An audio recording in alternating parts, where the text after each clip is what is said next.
welcome the International President of the Association of Flight Attendants, Sara Nelson, and the President of the Airline Pilots Association, Captain Joe DePete, in conversation with Skift Editor-at-Large, Brian Summers. Hello. It's an honor to be in the presence of union royalty here. Thank you both for doing this. Thank you, Ben. Sure. Happy to be here. Good. All right. A question for both of you, and I'll start with Sara. We'll just sort of ease on into it here. Thanksgiving and Christmas are coming up. We heard Scott Kirby say that United will be okay. I tend to think he's probably right, but there are a lot of other U.S. airlines out there that have AFA members working at them. How do you feel this holiday season is going to shape up? Do the airlines have the flight attendants they need to fly the schedules that are in the system? Well, look, first of all, I mean, thank goodness we had the payroll support program, because we wouldn't be able to meet any of this demand if we had not kept aviation workers in their jobs. And so proud of our industry on the whole for working together to get that done, 16 months of payroll support so that people are ready to meet the demand now. I want to be really clear, the airlines were scheduling off of incredible overtime hours prior to COVID. And now people are a little less willing to pick up an extra trip. So they're having to take that into consideration. And the way that they're doing that is certainly they're starting to hire. That's not going to make an impact in time for the holidays. But what they are doing is talking with us about incentives. We have this baked into the United Airlines contract. The airlines can turn that on and off anytime they want, actually, to create incentives for people to pick up flying. There was just the agreement negotiated at American and with the wholly owned carriers as well. So that incentive pay is going to help a lot. And then we're also seeing some of the airlines start to recognize that they jumped in a little too fast, and they've been pulling back a little bit because they don't want to see a major slowdown. So, barring any major weather event, let's all remember that this is the airline industry after all. It is possible for things to go wrong. But I think that there's been some better planning going on, and I have a lot more confidence in how we're going to get through the holidays. Thank you. Joe, how about from a pilot standpoint? Do these ALPA carriers have the pilots they need to fly the schedules that they're selling? Yeah, we do, and each airline kind of handles, its affairs differently than others. Some are better players than others. But I have to echo Sarah's point about the PSP. Compared to where we were and the bleak outlook before we got the payroll support program, this is a problem, but it's not necessarily a bad problem because it's indicating that the industry is on its way to better health. But, I will say this, in terms of the program itself, pilots, we've done our part. I'm very proud. There are a lot of them are flying a lot of overtime. A lot of them are trying to keep up with it. And it is, we have to be a little careful with that in terms of fatigue issues and those kinds of things. But really, truthfully, it's not necessarily an availability of pilots. It is a pipeline training problem because, the pipeline was only so big. And imagine, if we had 50 pilots that were accustomed to going through, I'm just picking a number here. And now you're trying to force through a lot more, plus hiring. It's a challenge. But I truly believe that the airlines managements can stay ahead of the program. This may be a little challenging this season, but it's a trend in the right direction. And it's all because of the payroll support program, a historic program, totally labor leaning. So we're very proud of that. All right, guys, I have to ask you a bit of a tough question here. Maybe you're expecting it, maybe you're not. Payroll support, I understand it. I understand why it was needed. But Joe, your predecessors, Sara, you yourself, you spent a lot of time before Congress 4 or 5 years ago complaining about Gulf carriers receiving subsidies from their governments. And some of the issues were loans that would never have to be paid back, which is kind of what this is. How's payroll support different than what you were rallying against? Let me be really clear. This was about a 97% drop in demand and the biggest crisis that we've seen in aviation ever in 100 years, even if you put all the other crises together. And so this is not about a normal market competition, which is what we were talking about when we were complaining about those conditions with the Gulf carriers. That was not in the time of crisis. That was in a time of trying to subsidize other airlines that didn't even exist 10 years ago and could operate at a loss because of that support from their country. in order to run Etihad, and especially that was started from scratch, and Qatar running on flooding the market with that capacity so that the U.S. airlines couldn't compete. And that's really what that was about. It's really, you cannot compare that to a time of crisis when it's about propping up the entire economy, keeping people in their jobs. And that's the way that we crafted payroll support, so that this wasn't just about handing over money to the airlines, but telling them exactly how they needed to use it. And it was about continuing those jobs that then supports the rest of the economy and is able to meet the demands on the other side of the crisis. All right. Thank you, Joe. You feel the same way? Absolutely the same way. This was 2020 was a period of survivability, right? The issue that you brought up has to do with competition, right? But I just want to say, as tough as COVID was, could you only imagine if a critical piece of infrastructure like aviation were not to be there? I know my cargo pilots, they were flying into Wuhan, they were flying into Guangzhou to bring back ventilators, PPE. And this is before we even had a vaccine in sight. People were getting sick, people were dying around the world. I remember getting on airplanes where I was like the sole person on it, besides a healthcare worker going to an outbreak hotspot. If we hadn't have done what we did together with Sara and the rest of aviation labor to get the PSP, I trust you, there would be nothing on there would have been nothing on the shelves. It would have been tragic. And this was an emergency procedure, okay, emergency situation. So I agree with her wholeheartedly. Okay, thank you. Just a bit of trivia for our viewers here. Joe is the first cargo captain to be ALPA president in the history of ALPA, right? That's true, sir. Yep. That's amazing. All right. A question for you, Sara. There aren't that many juicy things to talk about here, but you've been trying for a few years to organize flight attendants at Delta Airlines. That's been tough for unions in the past. I understand the campaign is sort of going again after a lull for COVID. What's going on, and is this finally going to be the time? Yeah, I think this is going to be the time, Brian. In fact, actually, I'm at a Delta organizing meeting right now and taking a time out to come talk with you. Workers across the country are excited to have unions. They're seeing that the same old talking points from management just don't work anymore. After the Northwest Delta merger, management said, give us a year, trust us, you're going to like this better. And, people said, yeah, we gave you a year, it didn't work. And now what you're doing on the backside of COVID is you're asking us to do more with less. You're asking us to come earlier, board passengers earlier, and we don't have a say in this. We're not getting paid for that time. So we've really seen the momentum tick way up.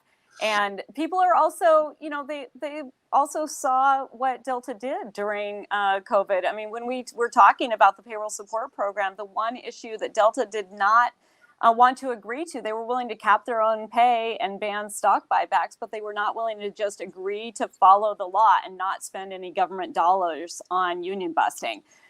So the flight attendants see this, other workers see this, and there's a general trend in labor organizing. And I do think that this is the moment that this is going to get done. It's very exciting. What's the time frame for something like this? Is it imminent, or is it something that we're going to be seeing in the next year or two? Yeah, so an organizing campaign at any airline is typically run on about a year's time frame. And so we don't ever talk about there being an end date, because we're in this until it's done. We know it has to be done in order to, in order to stabilize the industry. If you look at what happened over the last 2 years, if we didn't have the kind of rates of unionization in the airline industry, we wouldn't have been able to achieve what we did for this industry and for the economy on the whole. That was a result of labor and management working together. And I think also that that's another thing that workers are starting to see, is that we need that professional voice. We need that standing, because when times are tough, management just simply, even if they wanted to, they can't do it on their own for us. So we've got to have our own voice. And so we don't ever talk about that being an end time, but you can see that over the next year, you'll see a lot of activity, and you'll likely see an election. We shouldn't keep Delta, my Delta? Well, thank you for saying that, actually, because the union busters like to third party the union and to say that it's somebody else. But actually, Joe and I run incredibly democratic unions that say that only the workers at that particular airline can decide what they want their contract to look like, how they're going to interface with management. They make all the decisions at those individual carriers and then come together with the rest of the pilots and flight attendants across the rest of the industry to lift up the standards for the career on the whole. But yeah, you want to keep Delta My Delta, then vote for AFA, because this is the union that keeps that democracy in the workplace. Thank you, Joe. I'm going to get to you in 1 second. I have a question for you, but Sara, just one last follow-up. We've heard Ed Bastian talk recently, sort of multiple times, and some people are shaking their heads. He likes to use this phrase, juniority benefit. Is that, when the flight attendants hear that, what do they think? It's pretty offensive, actually. So, flight attendants, we worked really hard to turn this job into a career. That's the whole reason our union formed in 1945 and what we started to work on in 1946 and pushed through a lot of discrimination to make it possible to have a rewarding career and a good job that provides all the benefits that it can for our families. And we benefit from that experience. You look at 1549, when Sully managed to land on the Hudson, it was over 100 years of experience in the cabin that got all of those passengers out safely. So there's a lot to be said for experience in this industry. And talking about the benefits of juniority is like throwing people out the door. And that's how flight attendants see it. Hey, Brian. Thank you, Sara. Yeah. Brian, it's just a pilot nature to want to grab the controls here just for a second, because I think there's a broader issue here too. I think Sara would agree, and the entire AFL-CIO and transportation trades departments. We have in our industry, especially, upwards of 90-something% of union density, and it's there for a reason, right? Of course, safety is our primary thing, but clearly after COVID, labor is a much larger issue right now. We're at an inflection point, and we are on the upswing right now. People need a voice. In a pluralistic society, you need to have a voice in your future. It really is about the dignity of work. If you notice, when people lose a voice, right, they become alienated, a little distant, maybe subject to some bad messaging. We're the perfect example of how to heal this nation. If more people were part of unions, we take extremes, we represent everybody. We have people from both parties, and we find this common sense middle. That's what unions are about. And she's right about one thing. The good thing about unions is we're very democratic, and the bad thing is we're very democratic. You would have to see our governing body's process to see it in action. But to have that voice, to allow everyone to have a chance to have influence in their future, and dignity and respect. You can't, on one hand, the industry says one thing about trying to get people into the industry, and then the other, they're trying to sell our jobs or, maybe do something creative in terms of technology to replace us. That's kind of a conflicting message. But I think COVID has demonstrated the value of essential workers. All right. Thank you. Thank you, Joe. Pilot specific question for you. I just interviewed Scott Kirby about 20 minutes ago. He said they pulled out of about 10 cities. Those were served by United Express, mainly 50-seat jets. I asked him why. He said not enough pilots. Is there anything to that? Well, it's a little bit a much more complex answer to that question, but I'm kind of glad you asked it, because it is one of my top topics. Like, when you talk about pilot supply, not pilot shortages, I'm going to tell you factually that the number of airline transport ratings that we create each year in this country meets the demand that exists today. Okay. And what you're experiencing right now is a rapid increase in the industry coming back because of the PSP program, right? And as I described to you, it is a pipeline capacity issue at the moment. Okay. And we're trying to force more pilots through that pipeline than it's normally built to accommodate. It's got nothing to do with a shortage. It has to do with the processing of that pipeline. Now, in that area of the industry, it is the most challenging for new pilots to come into that industry. So if we're trying to attract the best and the brightest, right? I know there can be, if it's called fee for departure. I'm not sure if you're familiar with it, but each airline that works for a major gets a capacity purchase agreement, and they make the same amount of money if they fly with the airplane full, if they make it empty. If they lose that contract, every one of those pilots, every one of those flight attendants loses their job, right? That their seniority, everything, right? It's a very unstable airline system. I believe we can do better. I think there needs to be some kind of hybrid support system to keep the health, because COVID showed the smaller communities suffered greatly, and the Regional Airline Association agrees with that, and it's a problem.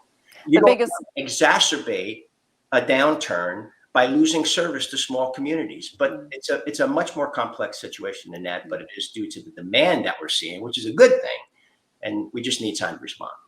Right, what Joe just explained is that this is not a pilot shortage problem. This is a pilot pay shortage problem. And so what we're talking about is regional airlines. Joe just described the fee for departure system with the regionals, where the mainline will cover their basic costs and then just a percentage more to allow them to continue to fly. And so those regional pilots, the regional flight attendants, the baggage handlers, and everyone else don't have the ability to actually bargain with the decision makers there. So Joe's right. We need to get at the structure of the industry in order to address these issues, because the way that they have set up the regional flying right now doesn't support the ability for those workers to actually demand what they're worth. And, can I cap it off just with this too, because this is a really important, this is a great question that you asked. We have to realize that our industry, our CEOs, and he's an amazing CEO. Don't get me wrong. He's definitely a visionary. But our industry has to recognize that we're not just competing for passengers and cargo, right, and markets. We're competing for the best and brightest workers that we can find, especially in an industry like ours in aviation, right, where we need talented folk. We're an industry that connects people, the world, and our charge is to work together, right, to create a value proposition that allows us to recruit and train and retain, rather, a workforce like that.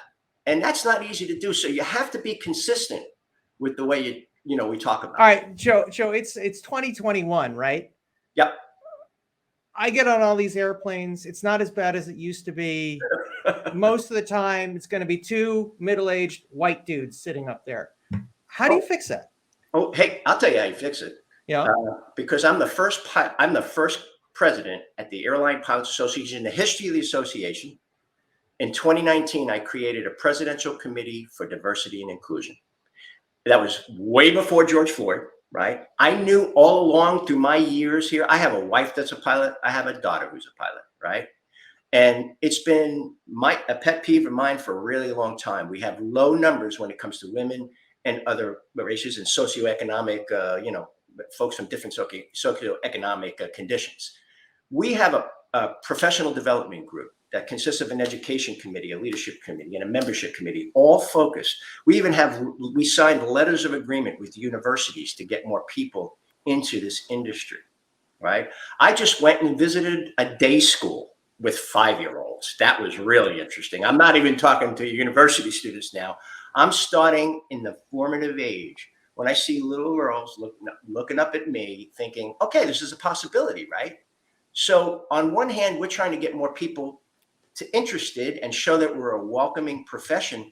But on the other, that's why I said the industry needs to wake up a little bit too, because on one hand, we're saying we want you to come, you're going to have a great career, but you already know about what we just talked about with the fee for departure model, the dangers there and the risks there.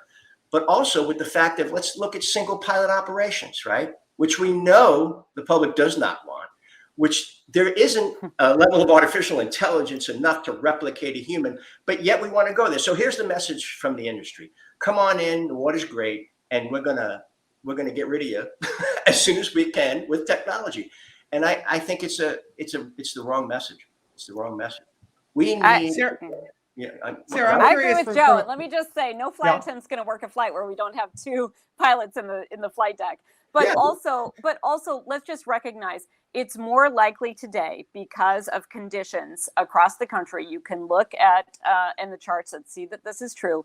It's more likely that a white man is going to have the money to be able to cover that education that's needed in order to enter the workforce as a pilot, as opposed to a woman or a person of color. And so we have to just recognize that and recognize that we have got to fill the hole and make it possible for everyone to have access to getting the education to do this work. And Joe is doing a ton of incredible work that he was describing about getting more people interested and having people who didn't before visualize themselves as pilots suddenly be able to visualize that. But we have to back it up with economic support too. Otherwise, it's just not going to happen. All right. We are almost out of time, guys. But Sara, I have a final question for you. You are the world's most famous flight attendant. You've had a profile in the New York Times. Every time I turn on my TV, you're there. People are always talking about you, and they want to know, what's the next step for Sara Nelson? Are you going to be running for Congress? Are you going to be AFL-CIO president? Where are you going? Well, thanks for the question. I really love where I am. What could be better than being the president of the Association of Flight Attendants and working with my counterpart at the Airline Pilots Association? But and I'm very serious about that. I'm very serious about the job that I have now and the people that I represent. But because I represent these amazing people, it is also really exciting to me that people could be talking about a flight attendant leading the labor movement. That never would have been imagined 10 years ago. And I think it's a sign of the times of how far we've come. And it's also exciting that we're talking about flight attendants have power when these are people who have traditionally been objectified and cast aside, and we're changing that. So for that reason, I have to consider running for AFL-CIO president, and I'm giving it very serious consideration. And I haven't made up my mind yet, but that is on the table. Well, thank you so much. We need to leave it there. I'll be watching closely to see what you do next. All right. Thanks. Love talking with you.